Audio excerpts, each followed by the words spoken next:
I left kind of as fast as I could. I went to college in Texas, and I discovered in Texas that if I were a seventh generation Texan, I'd be royalty. Like, I could be a daughter of the Republic and go to fancy meetings. In Arkansas, it's more like, oh, your people never figured out how to leave. But I did come back. And I feel like my background, both living here and seeing wave after wave of people come in and have great ideas of how to change and make it better, having gone to Texas A&M where nothing changes without a court order, I've seen how some people can be successful and some are not. The most successful people, the common theme that I saw with them is that they took the time to connect. They took the time to understand the culture or the organization that they were working with, and it armed them with the proper language to use to sell their new idea. The unsuccessful people were the ones that may have had a fabulous idea, but it was so obvious they'd never talked to anybody. They hadn't listened to anybody's stories. They came across as a little bit condescending. I'm here to fix you. I'm here to improve how you're doing something. But they never really understood what they were trying to improve. So my goal today is twofold. I want to give you some of the context for the region. And then the other part of that is I want to get you a little bit excited about history, because I think history is super exciting since I've dedicated my life to it these days. So hopefully this will do both for you. Tell you a little bit about the region, and then also let you know that we've got some really cool history here and stuff that you can explore. I'm starting way back for the beginnings of Northwest Arkansas being a place of learning. And I'm starting with the Cherokee. Many people don't know that this region was initially ceded to the Cherokee, the first wave of Cherokee, the ones that didn't want to assimilate back in Georgia. They came voluntarily to Northwest Arkansas. The later ones had to be brought here by the U.S. Army, and that's when my relatives came, not that they were Cherokee, but they were with the U.S. Army. So they get out here, and issues within the Cherokee themselves end up founding the female seminary. It's a boarding school. So you've got white and Indian women that are coming to this institution, and it will run until 1862. It goes away during the Civil War. Obviously, we have a few problems here during the Civil War. Sophia Sawyer founds this female seminary, and Fayetteville gains the reputation in the state of being a outpost of civilization and learning and culture within the state. We are very much on the edge, both of the state and really what's the settled United States at the time. Then, of course, we have the Civil War, and I'll try to be careful on this. This is what my research is about, so I can go on and on about the Civil War. But the war came early to Northwest Arkansas, and winning this part of the state meant that Missouri didn't become Confederate as well. We tend to think when we look back that that line was really set. It wasn't. And people in Northwest Arkansas were the battleground for securing Missouri. This means that the war came very early to Northwest Arkansas, and it lingered for a long time. By 1864, if you were eating in Northwest Arkansas, you were eating because you were receiving food aid from the Union Army. So this devastates the region. It also means that we have some divided loyalties. We have guys that signed up and were really enthusiastic about being Confederates in 1862. This battle didn't go well for the Confederates in Peerage. They let their service lapse. And then a few years later, they sign up for the Union Army, a couple thousand of them. I'm terribly unpopular at County Historical Association meetings because I know who all those guys were. And we have a history within Northwest Arkansas that we don't remember our Unionist friends, which is why in 1908 we've got that Confederate soldier placed on the square in Bentonville. A number of the women that were a part of that organization, the Daughters of the Confederacy, they had relatives who were Unionists. But don't tell them. They get real upset. So we get through the Civil War. The area is largely devastated. And during the Civil War, we had some legislation passed in the U.S. Congress. This is the Morrill Land Grant Act.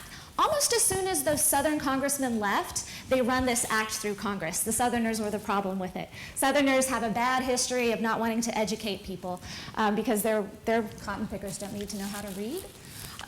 So Fayetteville ends up with the University of Arkansas after the war because it's a Republican stronghold and because it has this history of being a place of learning. We have really good funding for the university up until the Democrats take back over in the state Congress or state legislature, and then we have to beg for money for most of the next 100 years or so. We're getting really good funding now. If you've driven by, you can tell it's because everything's dug up. It's going well. So this is Old Main here, which there's a lot of mythology about the construction of Old Main. There is no deeper meaning, honestly, between the size of the two towers. They just copied it from the University of Illinois. And this is Carnell Hall, which you can visit now. It's a hotel. It has a wonderful restaurant, and they've painted it white, so it looks very different from it, or than it did in 1906 when it was completed. So then we get into kind of putting the region back together after the Civil War, and railroads are going to be the defining characteristic. Transportation is always a key, right, for Northwest Arkansas. So the entertaining pictures were, of course, railroad crashes and train wrecks, so that's why they're all, it really wasn't that bad. But if you look at this map, this is a rail map for the region. We've got Benton County up there, here's Washington. And most of our roads now follow old railroad lines. Most of the towns that were founded during this time, many of them have a start, or many of the towns that are still active in the region got their start as just train depots. We experiment in Northwest Arkansas with a number of different ways to make money, and all of them are reliant on the railroads. We always talk about the orchard products, right? In fact, in our little pamphlet for Bentonville, this is the apple capital of the state. Prior to that, we were the tobacco capital of the state. In fact, in the agricultural census of 1880, we have a page, our very own page, right there with North Carolina on tobacco production. But it doesn't go well. This is also a theme, unfortunately. Tobacco, it goes up, we produce a lot of it, and then it kind of declines. And then we discover orchard products, and it goes really high up, and then it declines because there's a blight. So we're always looking for ways to make money in Northwest Arkansas. It seems like it should be a great place to do it. Around the turn of the century, and this is a special tip if you are wanting to gather people and get them involved with what you want to do. Just because someone has an Italian last name does not mean they are not native. The Italians show up in the 1890s. They started out down in South Arkansas where they had signed contracts that basically said they were sharecroppers, but they didn't know what that meant really. They're from northern Italy. And they were extremely disappointed in Sunnyside, Arkansas, where it's right along the Mississippi River and the humidity is amazing. The descendants of these people still talk about southern Arkansas like it has never found air conditioning. They're very serious. It's terrible down there. The mosquitoes. So the Italians come up and settle, and they settle in Taneytown. So this is why you have, perhaps you've met Bobby Penalto, those types of names, you know, good old Arkansas boy name, and then this Italian last name that comes out of nowhere. These are two families that originally settled, the Penaltos, the Verrucchis, the Bastinellis. The Bastinelli sisters here, if you go to Taneytown, there's a museum. Their home is the museum. Little Mary Bastinelli, her sweetheart was killed in World War I, and she never married. So she and her sister were spinsters. I'm not exactly sure why nobody wanted to marry Zelinda, but she ended up a spinster as well with her sis. And they preserve some of the history of Taneytown for everyone. It's a great little place to visit if you're interested. We also tend to have waves of outsiders, and another one of these is Coyne Harvey. He's the one who built the amphitheater at Montenay. And this is when you can see the amphitheater. He also built a hotel at Montenay and had this great idea for turning Northwest Arkansas into a resort area. Coyne he got his name because he owned a silver mine in Colorado, made a lot of money with that.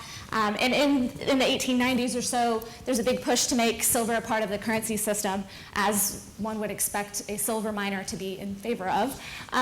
So Coyne made his money there. He bounces around. He visits Northwest Arkansas when he's campaigning for William Jennings Bryan in 1896 and decides to settle here. So he starts this, he builds this great hotel, he tries to get it off the ground. He does relatively well for a little while, but he starts to lose money. He's having trouble attracting people, and by the 1920s, he has lost all of his optimism. We're in this kind of post-World War I depression, like a mental depression. We're concerned about the progress of humanity after the terrible wages of war.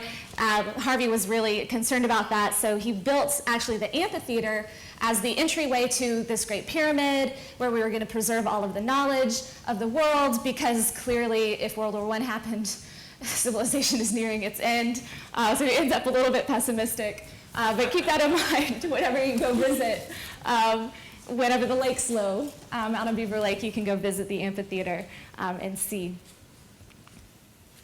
We also have in Northwest Arkansas in the 20s and 30s the growth of Bella Vista. Bella Vista was originally founded as a resort, and they had about 300 cabins there, and you would go in the summertime and you would spend 3 months. This is before air conditioning, so going up into the mountains where it's cooler was what wealthy families got to do. I always envision it kind of, have you seen Dirty Dancing? It's the same type of setup, right? It's the summer houses that the rich people come and visit. So I always wonder what type of exciting things might have happened up in Bella Vista during those years. This is Wonderland Cave, which is still there. And I think somebody has in mind to reopen it. It's been many different things. It is this wonderful cavern that is very cool. So if you don't have air conditioning, you want to go hang out in Wonderland Cave. It's been a nightclub. During the resort years, it was very family friendly. It had a big band, and the kids were there as well. This is a picture from an informal Arkansas State Senate meeting that they held at Wonderland Cave in '31. So Arkansas is also always trying to make that connection with Little Rock. Help us out, we're still up here, we promise. So having the State Senate come and visit was a good thing. Now we're going to get into some of the industry that comes along. We've tried agricultural production, we've tried being a resort area, we made it through the Depression, we've made it through World War II, and now we've got a new wave of entrepreneurs coming in. This is Harvey Jones, the founder of Jones Truck Lines. And the tip I would give you from Harvey Jones is never underestimate a local just because they look like this. Harvey, he most days wore overalls. There's a great story of him going to Memphis to buy trucks. And he shows up in the lot and talks to a young man that was out there, and the young man is not super respectful to him. He goes in and tells his boss, "There's some rube out there telling me he's going to buy a bunch of trucks." And his manager's eyes got really big. "Oh my gosh, Mr. Jones is here," and runs out. Harvey was never really super arrogant or concerned about those types of things, but did he use it was he comfortable with people underestimating him? Definitely. If it benefited him to play the country bumpkin, then he did. And you'll find, I would do that sometimes. I was a bank teller in high school, and if somebody was rude to me, my accent just got thicker and sweeter and slower and harder to understand the ruder they were. So be careful with that. Don't underestimate people just because they may not fit your image of an equal or a peer. Beaver Lake, the construction of Beaver Lake had a very big impact on growth in Northwest Arkansas. It provides an amusement area. It also provides power and water. So this is construction of the dam in '62. It was a little later than some of the dam construction that we see across the South. That was really a product of the New Deal. And then this is a picture of Beaver Lake, or Beaver Dam today. I couldn't find, the valleys that are covered now by Beaver Lake were very deep. There's some really cool pictures that show how very tall those bridges are. But now, they skim along the top of the water. So Beaver Lake becomes one of the sources of kind of energy, actual energy, for driving growth in this area. And you see rural electrification come from this that really changes things too.